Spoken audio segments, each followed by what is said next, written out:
Françaises, Français, mes chers compatriotes, vous êtes en effet, je le sais, légitimement inquiets devant les événements historiques en cours. Le monde continue d'être sans cesse plus brutal. Le monde, c'est un peu vague, non? Pourquoi pas un mot ici sur le génocide commis par Israël, qui attaque aussi le Liban, occupe une partie de la Syrie, envoie des missiles en Iran. Cette brutalité-là, elle vous plaît? Et la menace terroriste ne faiblit pas. Ah, voilà le problème, puisque vous traitez les combattants palestiniens de terroristes. Vous vous souvenez du ministre français Fabius qui disait en 2012 « Nos amis disent que Al-Qaïda fait du bon boulot en Syrie ». Vous vous souvenez de Hillary Clinton? Al-Qaïda, c'est notre investissement à nous, États-Unis. Et qui donc a lancé l'opération Ben Laden contre l'Afghanistan, sinon vos amis de Washington? Notre prospérité et notre sécurité sont devenues plus incertaines. Et il faut bien le dire, nous rentrons dans une nouvelle ère. La prospérité de qui? De vos amis milliardaires, Arnaud, Pinault, Bolloré, à qui vous ne cessez d'offrir des cadeaux fiscaux et autres? Et qui paye ces cadeaux? Les millions de Français qui vivent sous le seuil de pauvreté parce que vous attaquez leur pouvoir d'achat, les retraites, les chômeurs. Mais c'est aussi notre sécurité qui est menacée. En effet, si un pays peut envahir impunément son voisin en Europe, alors personne ne peut plus être sûr de rien. Et c'est la loi du plus fort qui s'applique. Là, vous avez raison. On peut discuter sur l'intervention en Ukraine et le droit international. Et si vous commenciez par vous excuser pour la France qui a bombardé la Yougoslavie, la Libye, arrêté le président Gbagbo en Côte d'Ivoire pour perpétrer un coup d'État, c'était pas la loi du plus fort, ça? La Russie a déjà fait du conflit ukrainien un conflit mondial. Pardon? C'est vous qui avez lancé le conflit contre votre OTAN, a renié sa promesse de 89 de ne pas avancer d'un mètre et qu'il a pris le contrôle total de l'Ukraine pour placer ses missiles à 3 minutes de Moscou, lui rendant une riposte impossible. Qu'auriez-vous dit si Moscou ou Pékin avaient placé ses missiles à Montréal, Mexico et Caracas? Vous auriez, vous et vos médias, crié au scandale, n'est-ce pas? Mais c'est exactement ce que vous avez fait. Elle a mobilisé sur notre continent des soldats nord-coréens. On attend toujours vos preuves. En désespoir de trouver le moindre de ces 10 000 fantômes, l'Ukraine doit inventer des histoires folles. Ils se suicident, on brûle leur visage. Zelensky a fini par exhiber 2 malheureux Sibériens qui depuis ont disparu de la scène. Fake news, vous croyez pas? Et si vous parliez des milliers de néo-nazis et fachos français, européens et US que l'Ukraine a intégrés dans ses troupes, regardez donc le reportage de Paul Morera, paru sur Canal. Vous croyez pas que ces fachos surarmés et ainsi entraînés seront dangereux quand ils reviendront chez nous? Des équipements iraniens, tout en aidant ces pays à s'armer davantage. Donc, Netanyahou reçoit de vous et des États-Unis les armes les plus monstrueuses, souvent illégales, plus la bombe nucléaire fournie par la France, et vous dites que l'Iran n'a pas le droit de se protéger. C'est pas la loi du plus fort, ça. La Russie du président Poutine viole nos frontières pour assassiner des opposants, manipule les élections en Roumanie, en Moldavie. Moldavie, oui, là, effectivement, la manipulation a été massive et éhontée. La grande majorité des 350 à 500 000 Moldaves résidant en Russie ont été matériellement empêchés de voter. La présidence moldave n'ayant envoyé que 10 000 bulletins aux 2 bureaux de vote ouverts pour toute la Russie, contre 20 en France, par exemple. Et si vous parliez du vote du référendum pour la Constitution européenne, quand les Français ont voté non à cette Constitution, on a refusé leur vote, on s'est assis dessus. En 2006, quand les Palestiniens de Gaza ont voté Hamas, qu'a fait votre France? Elle a pris des mesures économiques agressives pour punir les Palestiniens d'avoir mal voté. Et quand la CIA a tenté des coups d'État contre Chavez et Maduro, incontestablement élus par le peuple vénézuélien, vous avez accueilli et reconnu les putschistes. Balayez donc devant votre porte pour commencer. Elle organise des attaques numériques contre nos hôpitaux pour en bloquer le fonctionnement. La Russie organise des attaques numériques contre nos hôpitaux. C'est des groupes purement mafieux qui peuvent être basés n'importe où, même en Ukraine. Et quand ils lancent des attaques cybernétiques pour rançonner les entreprises les moins protégées, dont les hôpitaux, ça n'a rien à voir avec Poutine.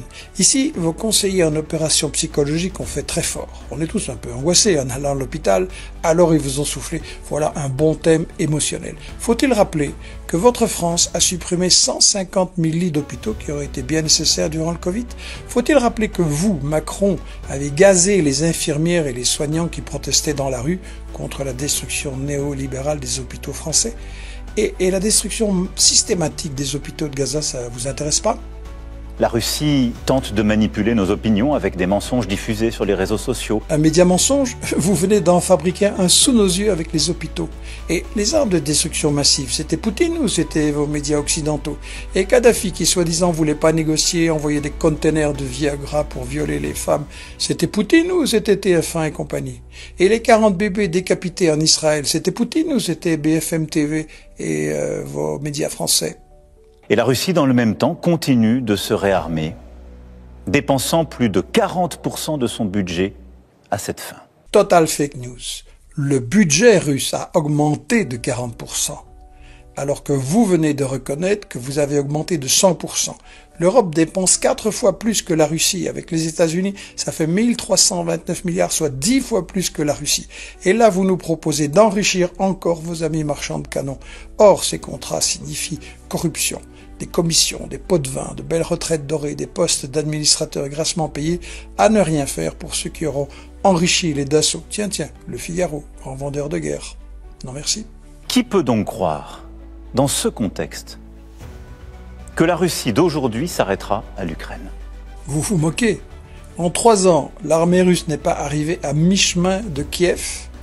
Il est absurde de croire qu'elle sera à Bruxelles avec ses chars. La Russie n'a ni les moyens, ni la volonté d'envahir l'Europe. Tous les experts militaires sérieux le disent. En fait, vous appliquez la recette bien décrite par Robert Charvin dans son livre « La peur, arme politique », sous-titre « Gouverner, c'est faire peur et rassurer ». Vous employez les trucs comme ça. La paix ne peut pas être conclue à n'importe quel prix et sous le diktat russe. La paix ne peut pas être la capitulation de l'Ukraine. Elle ne peut pas être son effondrement. Elle ne peut pas davantage se traduire par un cessez-le-feu qui serait trop fragile. Et pourquoi? Parce que là aussi, nous avons l'expérience du passé. Nous ne pouvons pas oublier que la Russie a commencé d'envahir l'Ukraine dès 2014 et que nous avons alors négocié un cessez-le-feu à Minsk. Et la même Russie n'a pas respecté ce cessez-le-feu. En fait, les accords de Minsk concernaient le Donbass. Faire passer la révolte des populations de l'Est et du Sud contre le coup d'État mené en 2014 par des nazis, faire passer ça pour une invasion russe, c'est un mensonge honteux. Et vous dites la même Russie n'a pas respecté ce cessez-le-feu de Minsk, c'est le comble de l'indécence de votre part. Le régime ukrainien et l'Occident n'ont jamais eu l'intention de respecter ces accords qui étaient beaucoup plus qu'un cessez-le-feu, c'était toute une solution. Et vous le savez très très bien parce que les garants des accords l'ont platement avoué.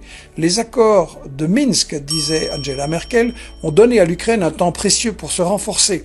Et François Hollande, piégé par un humoriste russe, a confirmé « Nous voulions gagner du temps pour permettre à l'Ukraine de se rétablir, de renforcer ses moyens militaires. » C'est vous, l'Occident et Macron, qui avez saboté la paix décrétée à Minsk. Ce seront de nouveaux investissements qui exigent de mobiliser des financements privés, mais aussi des financements publics, sans que les impôts ne soient augmentés. Pour cela, il faudra des réformes, des choix, du courage. Votre objectif, c'est la régression sociale. Les patrons veulent attaquer la sécurité sociale, c'est-à-dire le salaire indirect. Le Financial Times l'a bien dit. Il va falloir prendre sur la sécurité sociale pour payer tout cet effort de guerre. En réalité, vous, président détesté et bloqué par les oppositions sociales, avez décidé de profiter de la guerre et de la peur pour faire passer quand même vos mesures en faveur de vos amis milliardaires. Mes chers compatriotes, face à ces défis et ces changements irréversibles, il ne faut céder à aucun excès. Ni l'excès des va-t-en-guerre, ni l'excès des défaitistes. Ça, c'est le truc classique. Je suis juste au milieu. C'est faux. Vous avez prolongé, et vous voulez encore prolonger la guerre en Ukraine. Vous êtes bien un va-t-en-guerre qui refuse la négociation. Pour étouffer les contestations sociales, vous voulez militariser la société et associer l'Europe. Peut-être à vos opérations militaires pour reconquérir la France-Afrique, je dis bien Afrique. Peut-être vous pensez aussi à l'Algérie, au Liban, et vous préparez les familles françaises à sacrifier leurs enfants pour votre rêve de grande puissance néocoloniale. Vous voulez créer un axe Londres-Paris-Bruxelles, vous voulez frapper les pacifistes et la gauche en France, avec votre blabla sur les réseaux sociaux d'Internet, vous voulez renforcer la censure, empêcher le débat et protéger les médias mensonges dont vous venez dans votre discours de nous donner quelques exemples. J'avais aussi montré dans le livre 7 octobre, aux pages 174-191, que tout votre discours sur les victimes dans les kibboutz était plein de manipulations. Jamais vous n'accepterez un débat public à la télé française sur votre discours mensonger. Les gens doivent le savoir. La menace pour la France, c'est pas la Russie, c'est Macron. Le plus inquiétant, c'est que 52% des Français auraient trouvé votre discours convaincant durant cette allocution. Bon, ça fait quand même 48% qui l'ont pas avalé, et ensemble, on va changer ça. La bataille de l'info, ce sera la bataille pour la paix et aussi pour la justice sociale. Au travail. Merci.